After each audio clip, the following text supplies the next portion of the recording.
right, welcome back to Battleship Cove.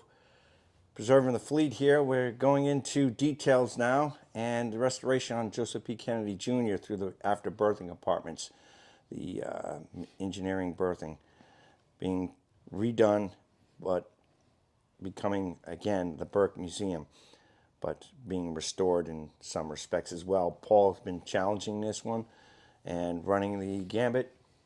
So let's have an update, Paul. What are we up to? All right, so this will be part 3 of us working down here. People that have been following along with the first 2 parts will most likely notice that these spaces have significantly changed from where we were, especially in this space alone. We're actually going to run through it this way. When we were started here, you had all the barriers up. You literally had a defined path to walk through here. This is all that's left of it. We got to cut a few more of these beams out, but when you first showed this room, you had a very confined path in and out. You didn't even see this whole section of the room. Now it's a full open compartment where we can start getting the racks, everything put back in, take care of the overhead. We've removed a ton of wiring from the overhead that was just extra cabling that was junk that they had moved into the space. A lot of cable that doesn't match the ship, like BX cable, this stuff here. So a lot of that's getting pulled out because it doesn't belong. And then if we keep moving on through the compartment, we'll come into the aft exhibit, which again was nothing but the barriers. And you get a scale of the actual size of this compartment now without everything being in the way, where it's actually a fairly large room now. Everything we removed is stacked in the corner. We still have to go through those panels and see what's going to get preserved and what's going to be junked out. But now we can start actually getting the deck treated. We're going to start with the hatch and then move our way through. We've got all the leaks stopped finally, so there's nothing coming in anymore. There's no water getting into the space, so anything we do from this part forward is actually going to be now reversing all the damage. So we're keeping the rails up for safety purposes. For now, when it's an exhibit, we're going to pull those down because they're not original to the ship. Good.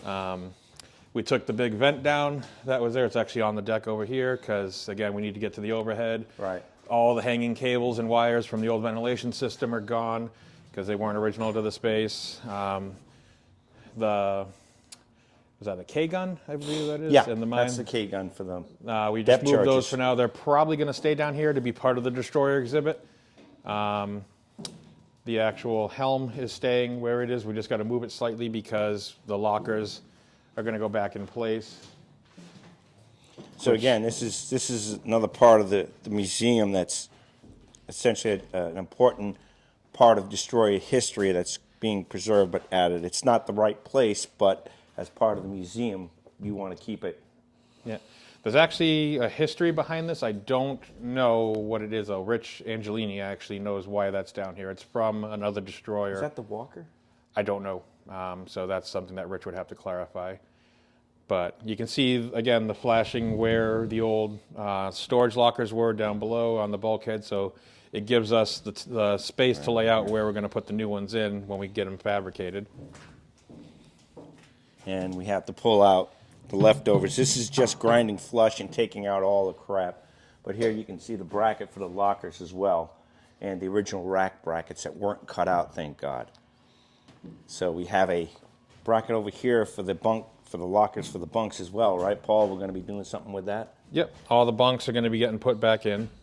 So this space will be fully stocked with its racks again, and then we'll make the exhibit around it because unfortunately, whether it was a sign of the times or the way they did in the museum, a lot of the spaces on the ship here, they made the exhibit and sacrificed the space, which is what we're going to do the opposite of. We're going to restore the space and make the exhibit around the space. So we're not going to destroy the ship to make an exhibit. We're going to highlight the space and put the actual exhibit into it. So some of the storage lockers will have artifacts in them. Some of the racks will be set up as displays. I know Rich Angelini's father, Mike Angelini, who recently passed away, was instrumental in getting a lot of work done on this ship. His rack was right beside where these stairs were, and it was covered up by all the display boards. So when we took all these down, it was the first time that Rich had ever seen where his dad's rack was on the ship. Before that, he could never see that spot because it was in a void space between the actual areas. So again, we're going to restore that. We'll probably make an exhibit for that, put a tribute for Mike there, and then again, just fill into the space, but not sacrifice what the space is.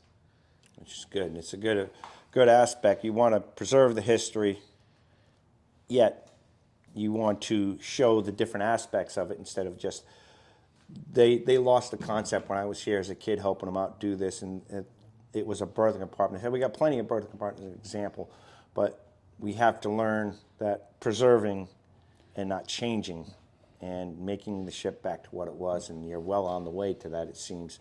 Yep. So one step at a time. The other thing we'll show is kind of this area down here, which was kind of the worst off spot of the ship. We'll probably make a cut so I can get down there, and then we'll show you what it looks like down there and what we're doing to restore that, because we had to remove some of the partitions to work on the deck here.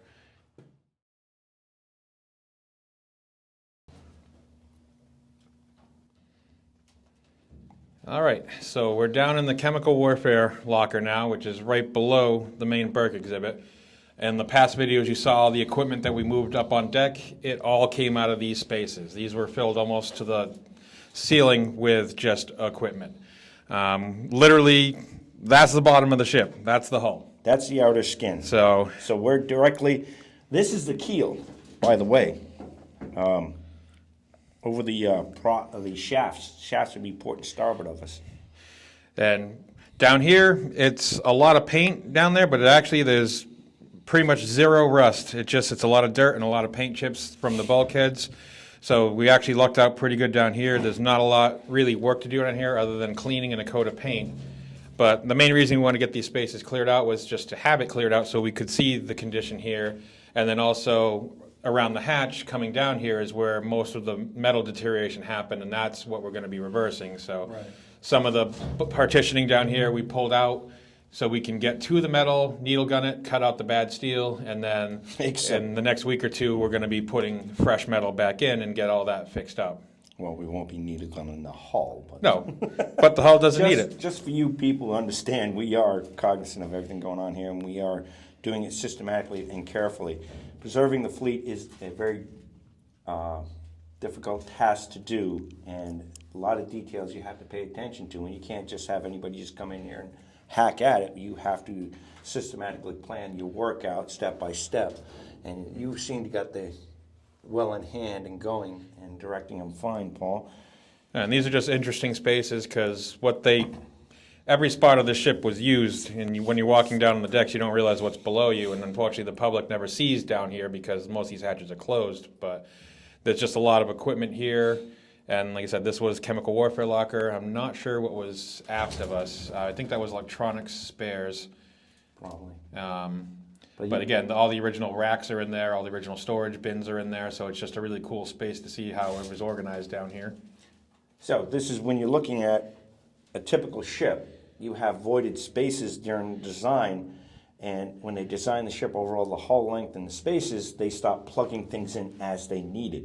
So you will probably never see that, and most crew members of a ship will never get down here because if it's not your space, you don't belong down here, you don't get into here. So a lot of crew members won't see the depths of a ship. You could have people like on, say, the battleship who've never been in half the spaces and never will, because these are spaces not normally open to general access, because why? You don't need to. But so some of the cool originality too is because they're not open to the public, a lot of these are untouched. Like Tom just pointed out when he came down here, the butt can is still on the expanded steel bulkhead right here. That's cigarette butts. That's why we call it a butt can. But so everything is still in place down here because it was the public never had access to it, or it was never needed elsewhere on the ship, so it's pretty much untouched. All the tags are still where they were. Everything's essentially where it is. It just needs a good coat of paint. And you can see the CCOL, which is compartment checkoff list, hanging here right on the space. That's original to the ship. And as you go through, you see all these small little details, the name tags, the light switches. I mean, the light switches, these are common for the 40s for the shipyard in Fall River, F-O-R-E, shipyard up in where she was built with the Massachusetts, and they're standard for both Massachusetts and Kennedy. There's a lot of things that transpire, but as we go, we will be restoring it as best we can. Okay, so we have an update here on the project as it continues, and you can see the progress that we're making, but that progress is through volunteers and dedication. And the way we do that here is part of the journey, and we need your help. So if you can, like, share, and subscribe. Get the word out. Help is needed. We show you this in the progress to show you how things have progressed or not progressed and need to progress. So with volunteering, donations to specific projects, Paul's hard work with all our other volunteers goes a long way, and we put it to work here because taking care of these ships is a monumental task, and we need your help. So again, like, share, and subscribe. Get the word out. We need your help. And if you want to come down here and be part of this crew and step in, go to the website, check it out, send off an email, let us know, and we can get you set up and come on down and work out with us. Paul, you're doing a fantastic job here. Keep up the good work with the crew, and we're looking forward to seeing more of operations here. We'll get this space finished up, and we're also going to be doing some welding efforts elsewhere on the ship, which in future videos we'll be showcasing. Because the battle continues. It never ends. It never ends, and your help helps us continue in preserving your ships and your history in America. Until next time, we'll see you guys then. Take care. I'm Tom Lowney. I'm Paul Scalabroni. See you out there.